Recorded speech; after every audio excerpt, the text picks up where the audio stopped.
The person who's the most flexible in any conversation, in any communication, will control the communication. Now, I don't want you to think you're going to control it because you want to control people. What I'm talking about is that you will be able to control the conversation. So if somebody is giving you resistance, you can chunk up to the big picture. If you want to get somebody to take action, you'll have to take the big picture down to the specifics of what you want them to take action on.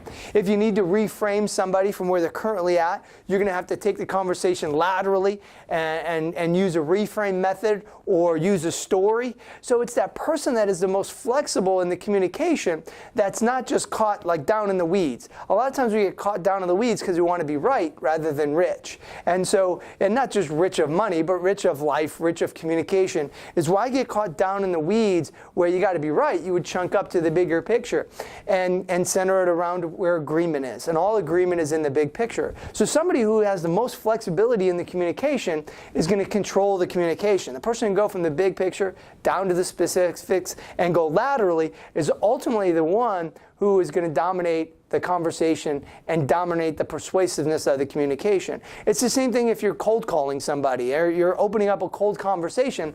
If you're more flexible than, hey, just coming in and saying, hey, I got my product here, and you're more flexible and can understand that you have some flexibility of getting that person on your side. Maybe you say something whimsical, knock them off their feet, or with something funny or something whimsical that breaks their current state. If you have that flexibility, you're going to get what you want more often.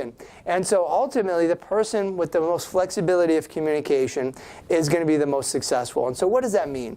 Are you the most successful going from the specifics to the big picture and laterally? Are you the one that's most successful of state of mind? Can you change from a serious state to a joking state? Can you turn from a state of sadness to a state of courage within a moment's notice? So the more that you can control your state, control your internal representations, control your physiology, and the more that you have the flexibility of thought, the more that you will control the communication and you will get ultimately what you want and get the goals and get your outcomes that you set forth during that communication.